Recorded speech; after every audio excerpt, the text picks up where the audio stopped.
be on air. Hello, this is Freethought Forum, a program produced and funded by the Atheist Society of Knoxville and the Rationalists of East Tennessee. I'm Ralph Eisler. And I'm Faithless Forrest. And if you're hearing us out there, we want you to know that this is a show that promotes rational thinking rooted in scholarship, science, and free of supernatural beliefs. I mentioned that we'd like viewers to report in on any audio quality problems they may be having. Last week we had some, and we hope we got things fixed today. Right. There's a number on the screen that you can call. Yeah, thanks. All right. So this is a call-in show, and that's the number you can call. However, we only have one phone line, so if you can't get through, we invite you to tweet them to us at FFTVKNOX. Now, while we go over a few announcements, we invite you to start calling in now at the number on the screen. Get a pen and paper, and we'll give you our email address later in the show. All right. The Atheist Society of Knoxville frequently has a fun meetup at a bar or eatery. Tonight's meetup is at Barley's Tap Room and Pizzeria in the Old City starting at around 5:30. Look for the silver-jacketed copy of The God Delusion standing upright on the table. And, as Matt Dillahunty at Atheist Experience says, everyone is welcome to our happy hour for food, drink, and conversation. But if you plan to preach, proselytize, provoke, or punch, please don't. Okay, well, the Rationalists of East Tennessee has several monthly meetings. First and third Sunday mornings are usually lectures and a lively roundtable discussion. The book club meets on the second Sunday, and the Reflections group often gets together for a potluck lunch on the fourth Sunday. You can visit our websites for additional details, including times and locations. All right, and this coming Saturday and Sunday, the Rationalists of East Tennessee are hosting a special event, the Smoky Mountain Advance, not Retreat. This is a two-day affair that will take place at the Tremont Lodge in Townsend, Tennessee. We have a great list of speakers and who will be addressing various free thought topics, plus various forms of entertainment, including Free Thought Jeopardy. It's only a short drive from Knoxville. See our website, rationalist.org, for details about registration fees and the schedule. Okay, well, our main topic today is cultural clashes in reality. And Sam, could you put the cartoon up that I had there? Don't know if you all out there can see that or not, but this is cultural clash. It shows an American gun-toting Westerner and a Frenchman arguing. And what are they arguing about? How to measure distance. One wants feet, the other wants meters. And besides that, you can see the fact that the cultures are too different. The Frenchman's sort of laid back with a glass of wine, and the American's kind of aggressive. And this is the type of thing that we call a culture clash. Today we're going to be talking mostly about culture clashes within American society. Maybe we should really title that subculture clashes, but that's what it is. All right. But anyhow, before we do that, let's go on and look to some items in the news. All right. Were you going to start this out? Sure. It looks like there's another end of the world prediction. Yeah, well, anyhow, we're pleased to announce the Freethought Forum is embarking on its 6th year of production. And we want to thank those people who have served as our executive producers, Larry Rhodes, Joe Barnhart, and now Faithless Forrest. And we thank our producer for all this time, Sam. They're sitting there really running the whole thing for us. Okay, so we're particularly grateful to all those who have called in on various topics. These past 5 years have seen rise in the religious right and a shrinking in mainstream Protestant and Catholic membership, so that now the so-called nuns are the biggest group that the Pew Research Center categorizes. Yeah, it's, I guess, important to note that nuns doesn't mean that they're going to self-identify as atheist or agnostic like we do. Right. They may be religious, but they've left the organized religion. Right, exactly. And so anyhow, we hope maybe we've done a little bit to try to encourage people to look at more secular aspects of society, to think a little bit more about science than about religion, etc. But anyhow, maybe it's only a small part. Nevertheless, We do what we can do. we do what we can do. Now, that's the good news. The bad news may be that this may be our last show. Oh, no.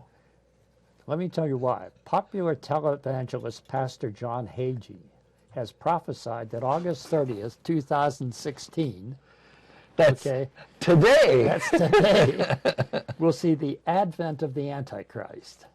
The faithful may be raptured before this happens, but the rest of us are probably going to be in for a pretty rough time here.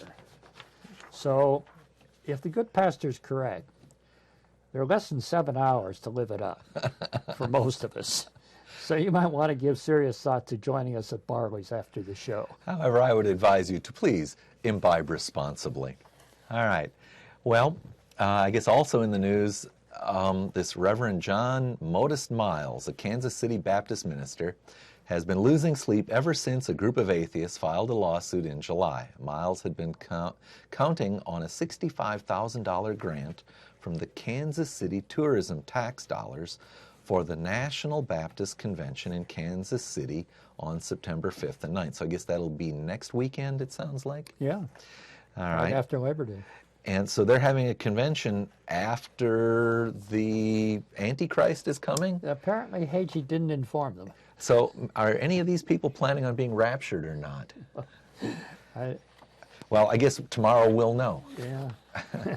So apparently it's one of Kansas City's top 5 conventions for 2016, and the City Council approved a grant in April to Miles' nonprofit social service organization, Modest Miles Ministry. I notice how he claims to be modest.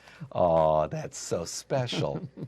The money was intended to shuttle conventioners to and from their hotel, and I guess it's Bartle Hall. Bartle Hall, yeah. But in late July, American Atheists, Inc. and 2 members who live in Kansas City filed a lawsuit in federal court arguing that such funding would violate Missouri's Constitution, which prohibits taxpayer funding aid for religious purposes. So this lawsuit highlights important legal considerations about separation of church and state, but it also sparks a lot of outrage among the National Baptist Convention's membership, who feel it's discriminatory. And it comes at a time when public funding for religious entities is at the heart of another Missouri case that goes before the U.S. Supreme Court in its 2016 and 17 session. Okay, Amanda Neef, the legal director for American Atheists, said the lawsuit isn't aimed at picking on Baptists. Wouldn't matter if it was Christians or any other religious organizations. She says it's clear the Missouri Constitution says that you should not support religious events from taxpayer money.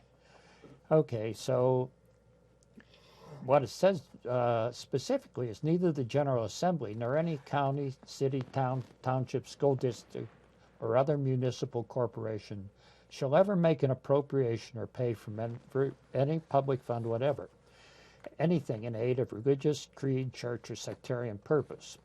So we're seeing more and more lawsuits directed towards separation of church and state now. A number of them are coming up, and several going to the Supreme Court.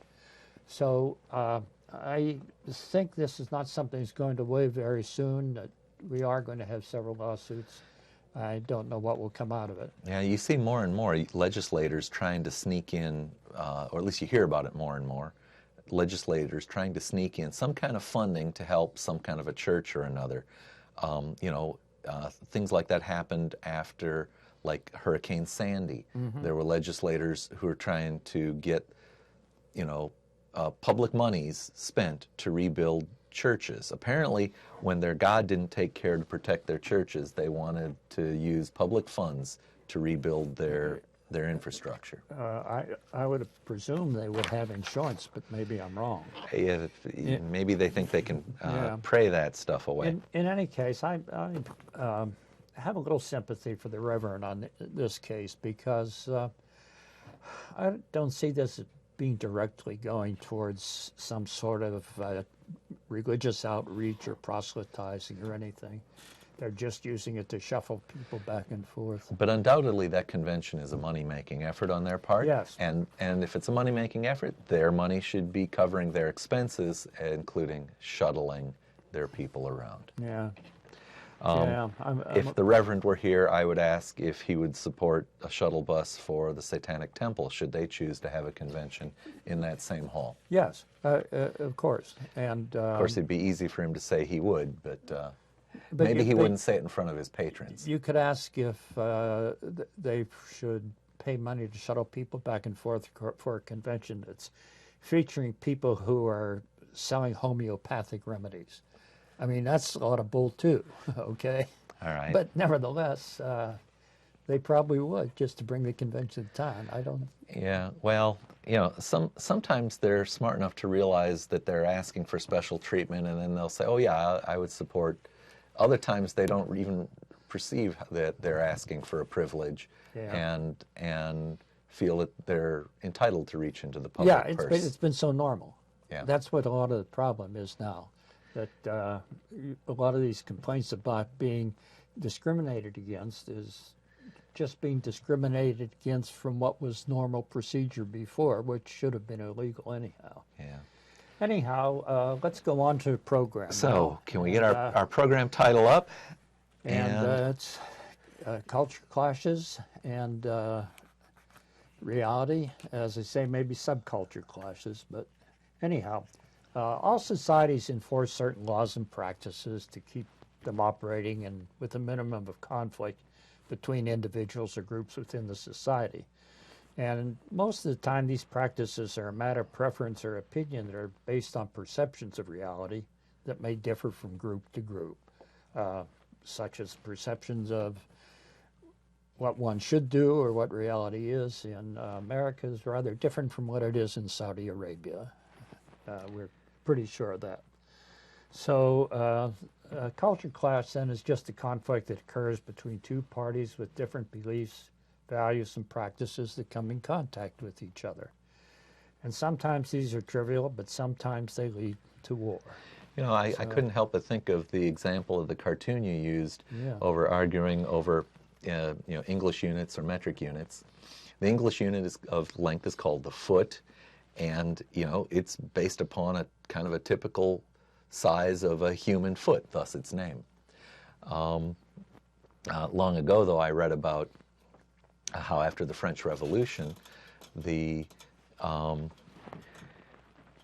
French set about to establish a unit of measure that wasn't so, well, and in fact, I guess sometimes the foot was actually the size of the king's foot, which makes kind of a problem if, like, the king succeeds to the throne when he's a child. Now what do you do? Yeah. And so they set about finding in a sense, a more absolute unit to base the unit of length on. Do you know what it is, Ralph? Do you know where I'm going with this? I don't think so. What they did is they surveyed a line north and south, I think somewhere through Europe. Oh, yeah. And they measured then very accurately the circumference of the Earth, and the meter is, I believe, 1/1,000,000th millionth, meaning it's like a nano circumference. Sorry, it would be a micro circumference. 1 million, sorry, it'd be a pico. 1/1,000,000th of a millionth of the circumference of the Earth. Viewers, if I'm wrong, call in and correct me. Well, it was something like that.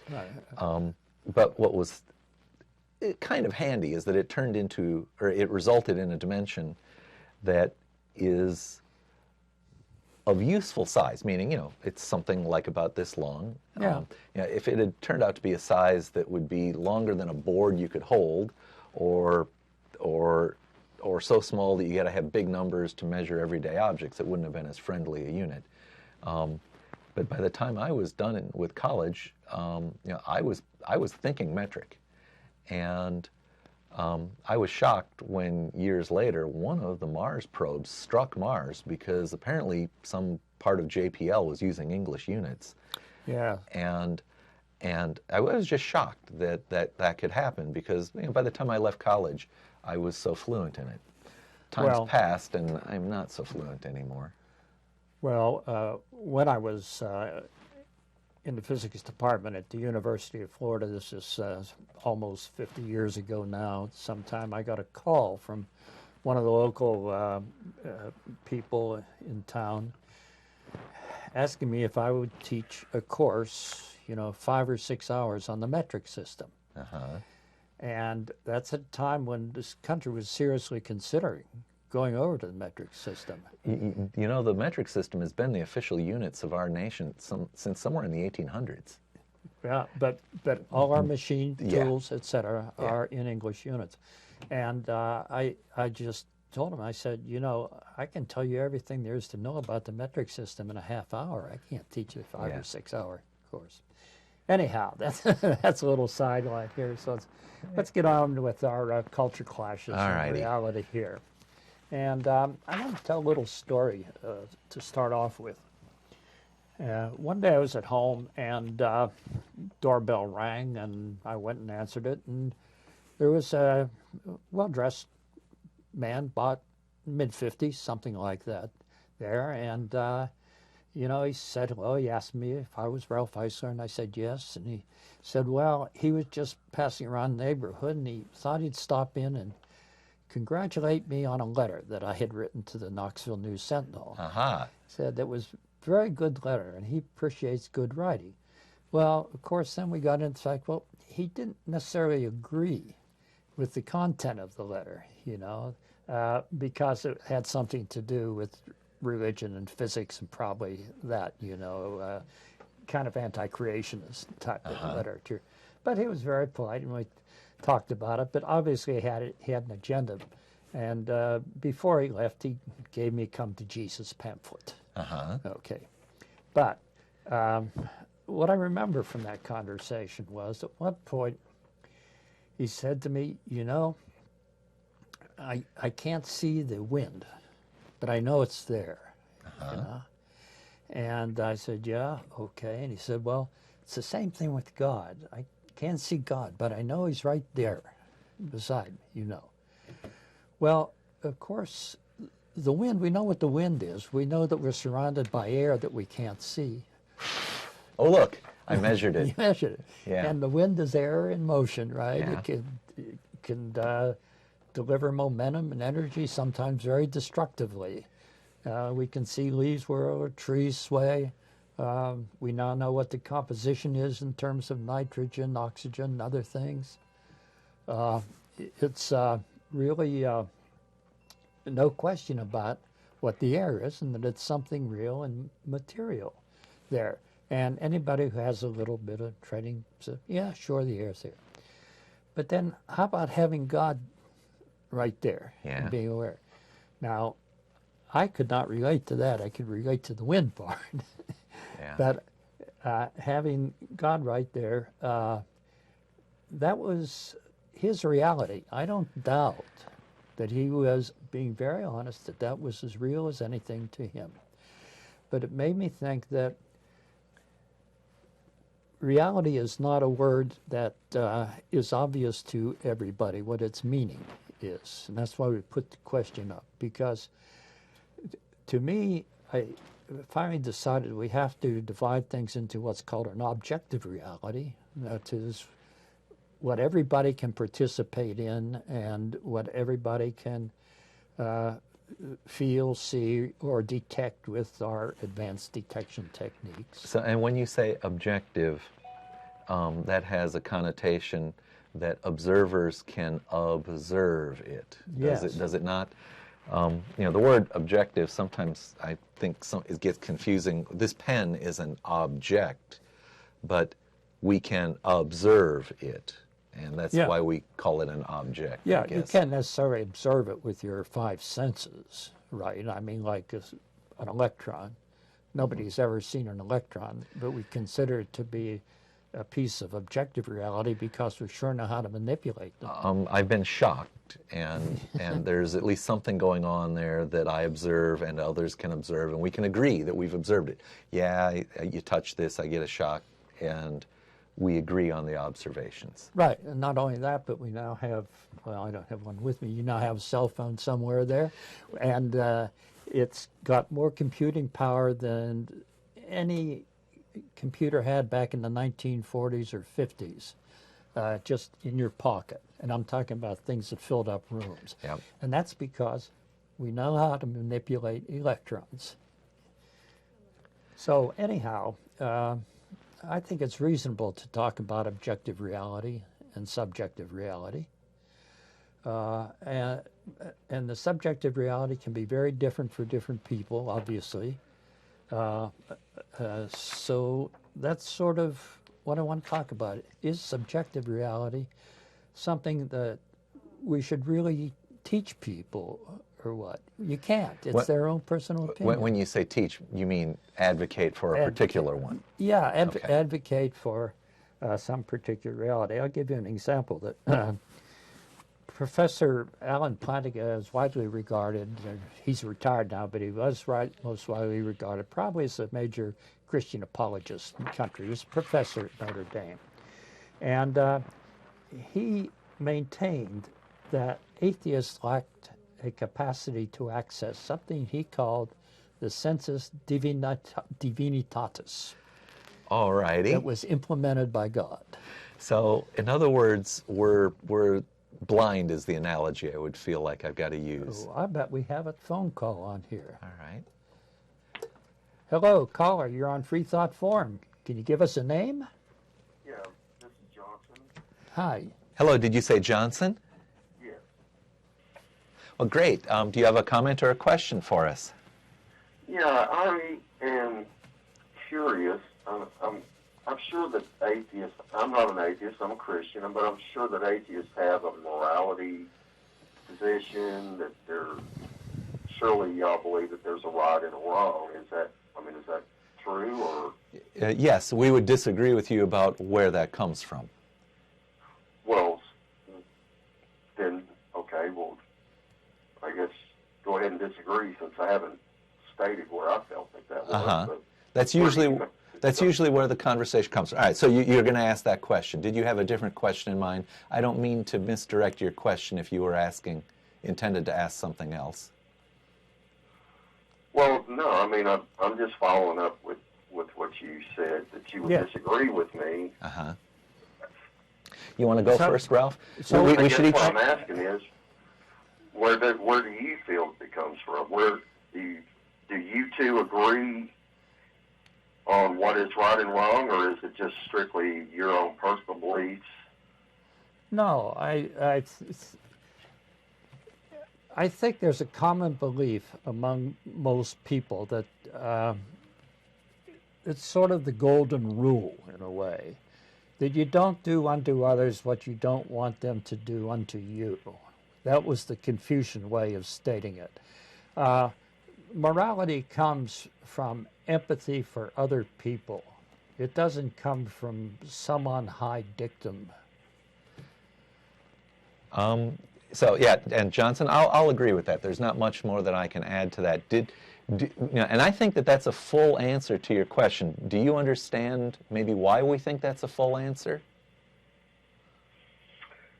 Yeah, but I guess if there's no source for that, then do y'all believe that there's a purpose in life, and personally, yourselves, individually?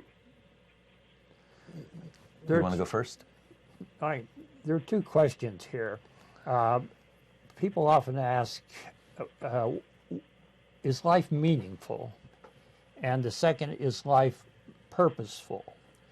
And I would say that life is meaningful for every individual who wants to make it meaningful for himself, because you have family, you have friends, you have institutions, you have learning all sorts of marvelous things about how the world works, and that makes it meaningful for the individual. Does it have any purpose in the sense of a teleological purpose, that is an end purpose? And to me, the answer is simply no. So there is no purpose. So, well, Johnson, he gave two answers, one of which was yes, and the other was no. Well, I defined it having meaning, but not purpose in the sense that it's directed towards some endpoint. There was no external source of purpose. The purpose. So let me answer it my way, Johnson. I would say that there is no external thing that has set a purpose for me. I have to find my own purpose.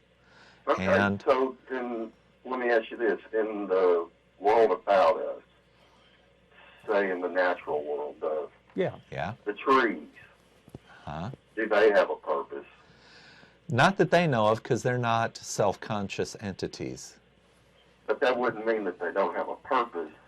That doesn't mean that you have to have a conscience. Well, what Well, would Purpose. Well, what happens is that they are a living thing, and the pattern of living thing that they are reproduces. It reproduces successfully. It builds the wood tissue. It makes the leaves, and there is no purpose beyond. There's a funny cartoon or animation you can find on YouTube. It's called Zog from Betelgeuse, and he often makes reference to the genetic imperative. Our genes reproduce themselves. They don't even know they exist. They don't have intention, but they reproduce themselves, and they make bodies. Sometimes the body is a human, sometimes the body is an oak tree, but genes reproduce themselves. Whether you call that purpose or not, I think, is a semantic quibble.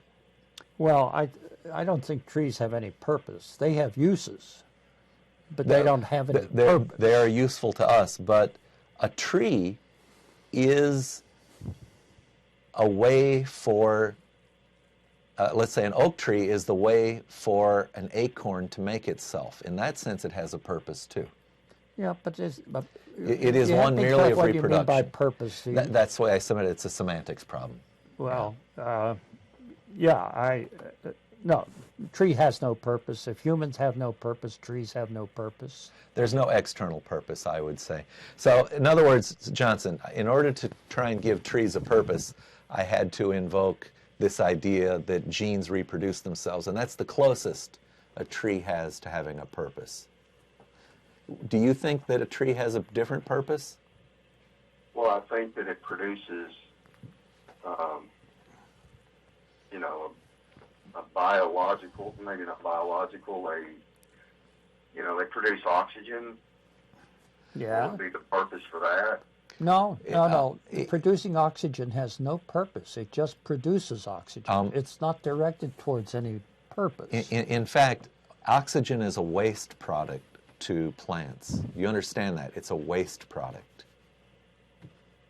Well, I guess that would be semantics too. It's not. Let's dig into that. Too much oxygen in the tissue will cause the breakdown and therefore the halt of the processes of chemical life. Trees must expel oxygen so they don't poison themselves.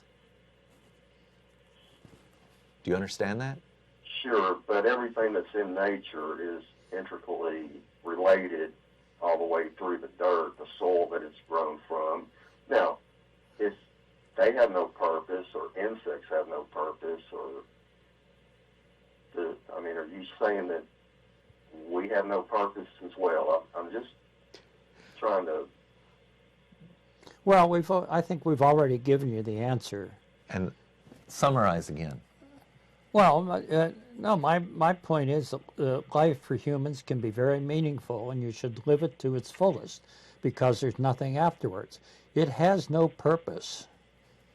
That is, it's not directed towards any goal. Johnson, do you think life has a purpose? Your life has a purpose? Sure, I think y'all life has a purpose. What is what's that? Your purpose?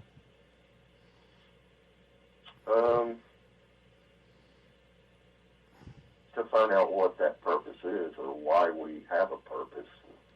Well, you're presupposing that there is a purpose then, aren't you? Well, It's a little circular, is what I'm asking it that way. Well, both views are circular. I mean, there's no doubt there. I think the way you ask the question, though, you're almost asserting there's a purpose and that you're looking for it. Yeah, it's funny to say you think your purpose in life is to find your purpose. Doesn't that sound rather strange? Yeah. Well, I guess it would if I came from the same perspective that you did. But you're using purpose in two different senses there. Yeah, many words in the dictionary have multiple meanings, and if you accidentally slide from one meaning to the other, you can create kind of a confusion or a logical inconsistency. Okay. So I guess if I look at from a scientific perspective, if you ask a science, what is the purpose for this enzyme? He's not going to dance around and go, well, there's not a purpose for it, but it does this, this, and this. He's going to say, yeah. Okay, let's be clear on what I mean by purpose, and that is that you are here to fulfill some sort of goal in life. That would be a purpose for a human. And I don't believe that's true. Whereas an enzyme is built by a cell as part of its cellular machinery, and that's part of the instruction set that comes with its successful reproduction. Yes, if you say... It has a very narrow boundary around its purpose. I would call that the function. Yeah, and in fact, it is merely a mistake in English that we use purpose for those same two things, when they really do have different scopes, different boundaries of effectiveness. Right. Okay, so there is a meaning to life, but there's not a purpose to life. There's a meaning if you want to make it meaningful. Yeah. And I would say this, certainly if you like puppies or kittens, you know how delightful it is when they play. And you can't tell me that they're not enjoying the moment. And that's meaningful to them, even if they're just kittens and puppies. Okay. Well, I think we've sort of talked about this enough. Maybe you can think about it and call us back in some show, and we can discuss it again. We're here every Tuesday. Almost every Tuesday. Most every Tuesday. There's a few times when we get preempted by, I think it's a beer board meeting now. Right. So do y'all as atheists believe in abortion? We'd like to take that up on another call, because today's topic is about reality and that. Right, and we'd like to give some other callers a chance to get in, if you don't mind, Johnson. So can we say goodbye at this point? And maybe you'll call us I back next understand time. that, but y'all are the only ones that are talking. There's nobody else calling, and I don't understand why you would want to do that. Well, we invite others to call, and I think nobody else can call when you're using the phone line. Yeah. We only have one phone line. Nobody else was calling. The only people talking are y'all two, and then me. Yeah. And we have a little more on this topic, on which we want to cover too. But all we want to say is that other people may want to call. Yeah. So thank you for calling. Right. And there'll be future programs where maybe that abortion question more fits with the topic of the day. Yeah. Thank you again. All righty. Okay, well, we were just talking here about... the sensus divinitatis? Sensus divinitatis, which is a Latin word for something that you don't really understand, I think. I guess it's like the Harry Potter stuff. If you just make it sound Latin, then it seems plausible, right? Right. And the other apologist is rather well known, William Lane Craig, usually has to resort to personal experiences to justify belief in God when he debates someone. This is clearly subjective reality. He employs it because his putative, objective justifications for belief have been shown time and again to be wrong. So, I've watched a few debates with William Lane Craig. I recognize his name. I didn't recognize the other gentleman's name. Plantinga. And I guess what I remember most about these apologists is that they'll often try to make some kind of an argument that almost amounts to, well, you guys don't know how the Big Bang started, therefore I can assume not merely a God, but the God of Abraham and Jesus Christ. That's such an amazing jump. It's wrong on all three levels. Were there particular examples of personal experience Craig had that you were thinking of? No, let me get back to what you just said. I mean, the argument he used is so-called column cosmological argument that says if something begins to exist, it has a cause. Okay? We call that cause God. Uh-huh.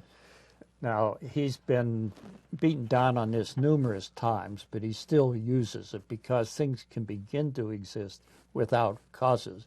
And there's no reason to say that the cause is his God in any Yeah, case. he leaps all the way from an assertion about causality that may or may not be right. Well, that's not right in many ways. All the way to, oh, and I'm going to assume Jehovah and Jesus, his son. Yeah. And Yeah, well, he doesn't go quite that far. That's what he means for himself. Okay. But in any case, why? Again, that's a subjective reality, and you say personal experience. Does he point out any? No, he'll just point out things like not only his own personal experience, but many people claim to have had personal experiences with God, and he says there were something. So, all right. And I guess you've got more examples here? well, I've been wondering about what the difference is, between people who sort of live in the world of objective reality and people who live in the world of subjective reality. It's not that there's not a lot of overlap, maybe, but you can make that difference with a lot of the arguments that are made. And Alex Rosenberg's a philosophy professor at Duke University, and he wrote a book a couple of years ago called The Atheist's Guide to Reality, Enjoying Life Without Illusions. All right. And in it, he proposes that individuals learn to read other people's motives early in life. And so we're all conspiracy theorists to some extent. All right. Well, we've got another phone call. Go ahead. All right. I'll greet them. Hello, caller. This is Freethought Forum. Can we get a name or a nickname, please, so that we know how to address you? Yeah, you just called me M&M. I've called it before for quite a while. Hello, and did you say M&M like the candy? Basically, yeah, that's my initials. Yeah, that's what I go by. All right, Okay. M&M, thank you for calling us today. Did you have a comment or a question?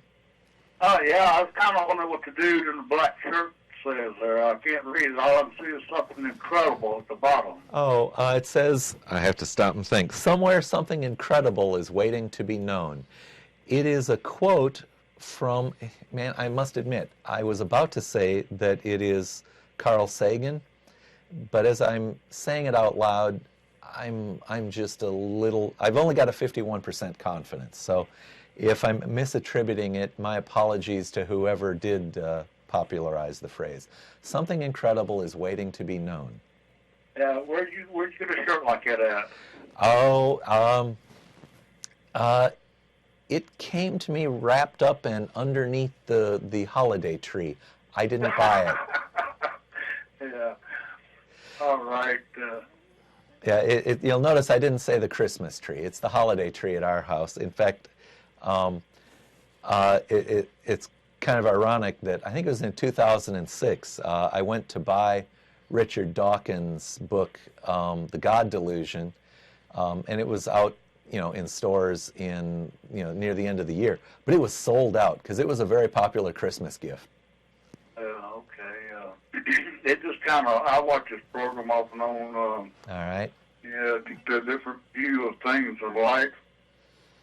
Yeah. And So yeah, today we're talking about how do we think we sense reality, and a kind of thing about which we are sometimes amazed at what other people think. And I guess Ralph was just about to talk about conspiracy theorists or theories. So Eminem, did you have anything about maybe reality and something that maybe makes you wonder how people live in the world they live in, and that may be a little different from your world? reality is things that I can see, touch, hear.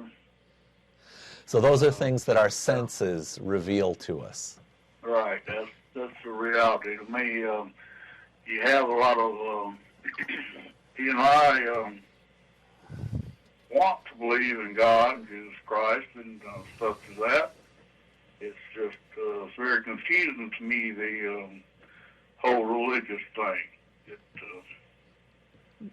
Yeah, I think it's confusing. You know, I hear preachers talking, and one was talking there Sunday and said something about, well, where did DNA come from? You know, did it just come out of the blue, or how did it come about? Yeah. They talk about a supreme being, a supreme force, I think he said, something like that. Yeah. Well, we don't know how DNA came about, but there's no need to say it came about by some sort of magic. You know, in the Middle Ages, a third of the population of Europe was killed off by the bubonic plague, by the Black Plague. And people had that question, where did it come from? And nobody had an answer then. And so they attributed it to a supernatural source. It was inflicted by God because people weren't holy enough. But now we know what causes bubonic plague. It's caused by certain microorganisms that... it's a bacteria, I It's believe. bacterium, yeah. And in other words, when we learn more, we find natural explanations. So we may not know how DNA came about now, but I think science has pretty good track record of explaining things over the decades and centuries. And, you know, Eminem, the preacher's not here right now, but I would have posed the question to him, do you know that organic compounds are found in interstellar space? It's always sort of like I can throw something at you and then you can throw something back, and this stuff can go on forever. Who really knows who is correct and who is wrong? You know, I guess the time will tell for all of us. Yeah. I've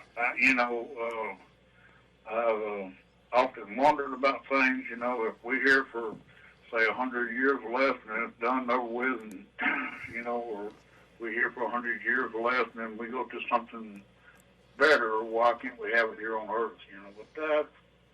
But I just sure what got my attention today, sir. Like I say, I watch y'all show off and on, and all right. I'll get off of here and enjoy the rest of the program. Quick though, before you go, you are local, though, to Knoxville, right? Correct. Yeah, I've been come down there and visit y'all down there at Bailey's or Barley's, yeah. Barley's down there, tavern down there in Old Town. Yeah. That was what I wanted to make sure you knew that we were meeting locally.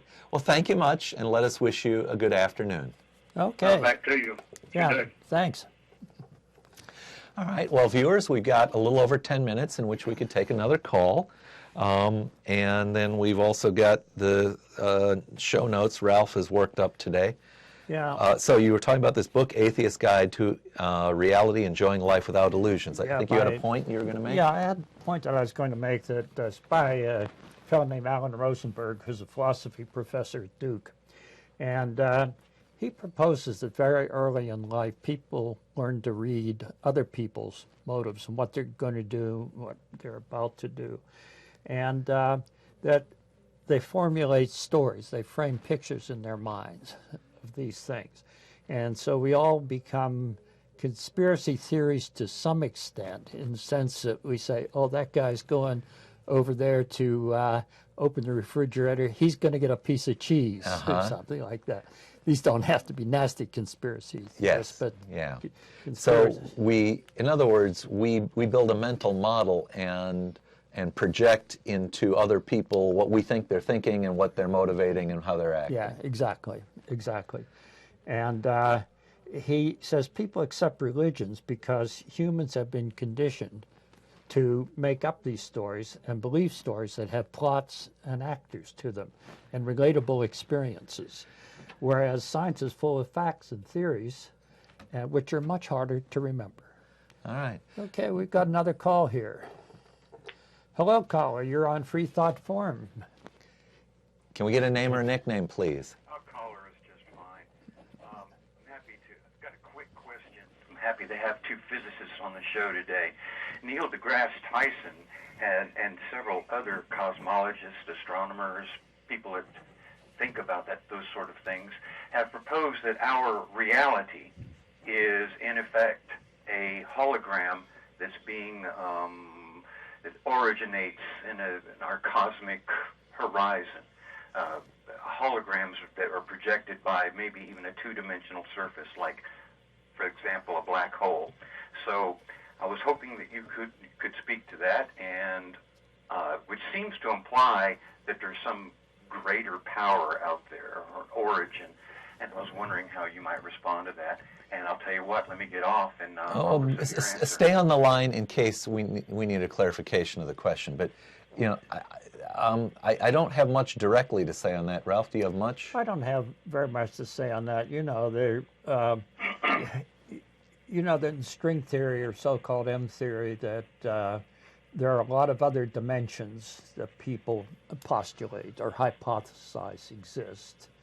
And consequences of these, in some cases, may be sort of holographic projection, but I don't really want to get much into that. It's very conjectural, and I can't say that I can give you any real details to help. Yeah, I'll venture just a little bit more on that, and that is to say that a hologram is a word used to describe a photographic technique that records I'm going to say laser light to be simple, that renders an image that our eyes can perceive.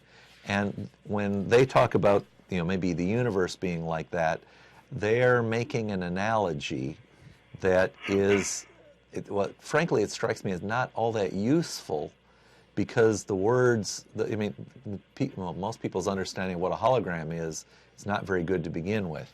Perhaps computer simulation would be a better term. I've heard that asserted too, and then that kind of, there is a kind of a fun expression that Richard Feynman used.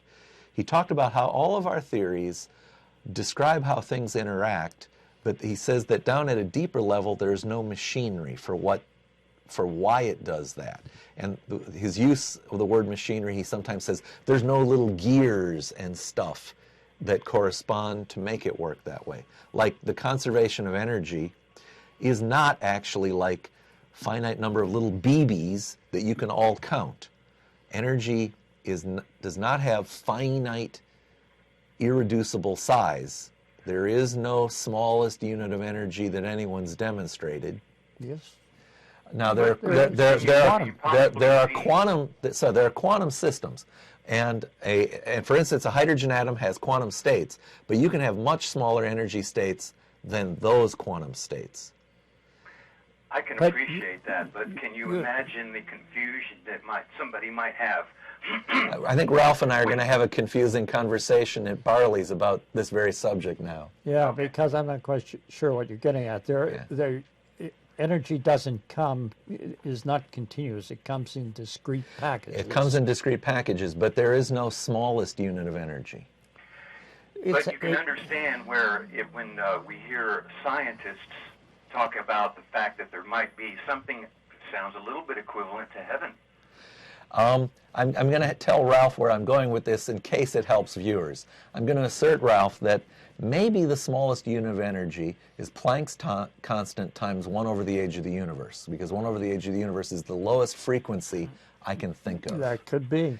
And now that's a very small unit of energy. I'm not saying that there may not, maybe there is no smallest unit of energy. I'm just saying that it comes in discrete packages. And in systems where, in bound systems, the discreteness tends to show up. In systems where you've got a lot of continuous states, the discreteness goes away.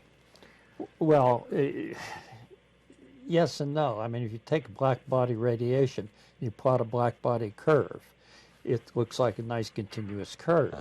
But it's made up of little packets of energy h nu at different frequencies. Each time a receiver receives one, it's at a particular energy. Yes. But there is no lowest energy level beyond which we say there will never be an energy packet with a lower energy than that. No, Okay. I don't know whether that's true or not, but Yeah, could be so true. as confusing as the conversation Ralph and I just had, the holographic question was even more ill-defined and therefore harder to talk about. Yeah, I All right. don't know how we got from holography to lowest energy. All right, levels. well- I don't either. But what I'm saying is a lot of scientists are proposing the idea of atheism, but when they start proposing this kind of idea, it sounds a little bit more like there is intelligence and origin, something like that. No, No, it doesn't at all. And that's a defect in the human language because those words carry with them a connotation that's not in the denotation. And I mean that comes out of the mathematics. It doesn't come out of anything else. Well, Neil deGrasse Tyson's mouth had come out of.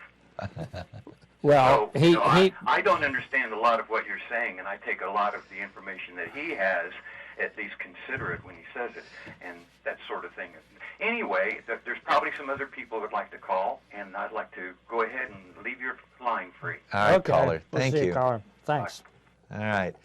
Well, there's just a couple minutes left. If someone wants to call, you better do it right now and have your question ready. Right. Well, we were talking here about people relating to stories and being able to remember them, etc. Whereas science is full of all kinds of facts and numbers and things, it doesn't really have a story that people can relate to, like Moses parting the Red Sea, for example. You use the word actor here when you're just describing what this author, his theory. And I like that word. I'm reminded of the word agency, which was a word that came to us from, man, was his name Thompson? He was one of our speakers at the annual RET lectures. He talked about how it's easy for us to attribute intentionality or agency into nature, and that we're predisposed to do so. If a bush rustles behind you, it could be the wind blowing it, or it could be a tiger, but we're predisposed to say, I better check that out in case it's a tiger. Well, I think, as human beings developed, and they developed into clans and states, et cetera, I guess before that, even when they started to become really self-conscious, they became aware of cause and effect, that they knew if they wanted to eat, they had to go out and hunt this mammoth, and they knew the best way to hunt was with a group of people and attack them on all sides, and they killed them and ate them. So that was cause and effect.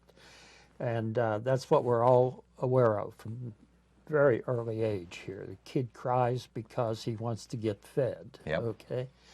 So we're all used to evaluating cause and effect on the basis of our own personal experience. And therefore, we look for cause and effect in everything in nature. And so that's why people believe in God, so far as I can tell.